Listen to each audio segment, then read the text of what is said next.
NGC Air Supply Concert, PNM Propaganda, by WZYE Political Desk. Rhoda Bharath's NGC lie, when party loyalty replaces the facts. The PNM's self-described propagandists are at it again, and this time, a phantom sponsorship is the weapon of choice against the new UNC government. In Trinidad and Tobago politics, the truth has always been the first casualty in a PNM propaganda offensive. But rarely do we see it executed with such breathtaking shamelessness as we witnessed when Rhoda Bharath took to the airwaves to claim that the National Gas Company sponsored the recent air supply concert at the Queen's Park Oval. It was a lie, a clean, calculated, easily disprovable lie, and it tells us everything we need to know about the PNM's current state of desperation. The facts, inconvenient as they are for Ms. Bharath, are not in dispute. NGC did not sponsor the air supply concert. Full stop.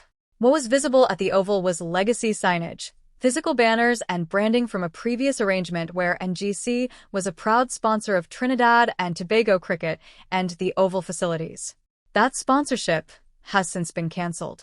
The NGC branding that caught Bharath's eye was infrastructure, not an active deal, a remnant of an old relationship, not evidence of a new one. But here's what makes Bharath's performance truly remarkable. She did not stumble into this error through honest confusion.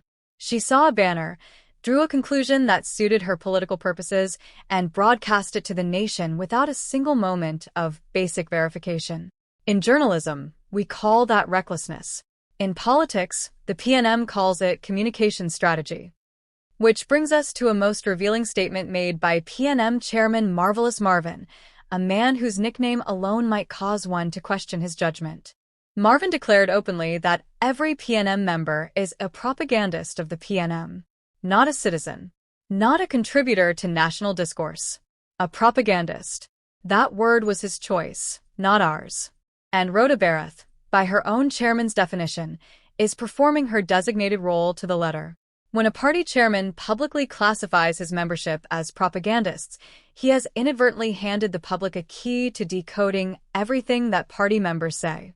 Every press release, every social media post, every breathless media appearance must now be filtered through that admission.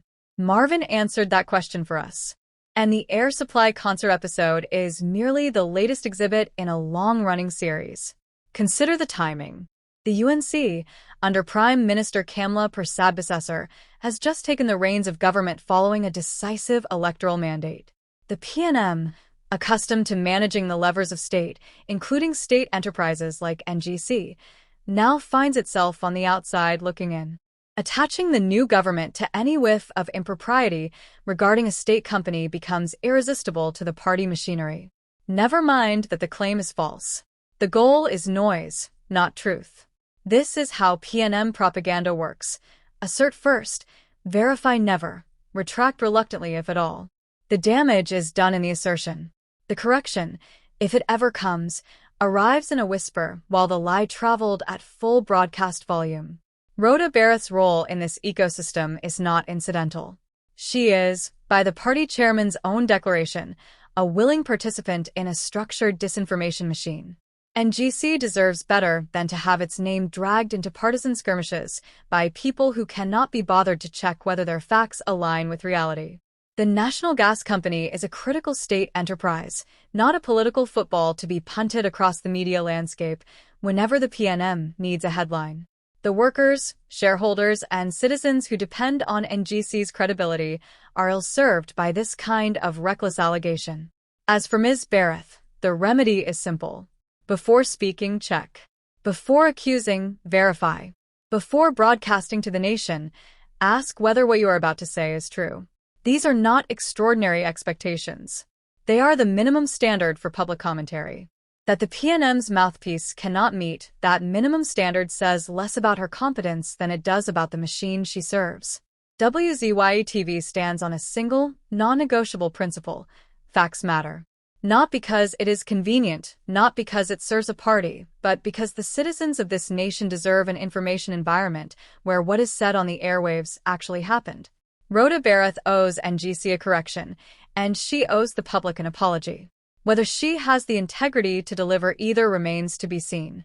But one thing is certain, the facts have already delivered their verdict. WZYE TV, Caribbean News. No filter. No fear.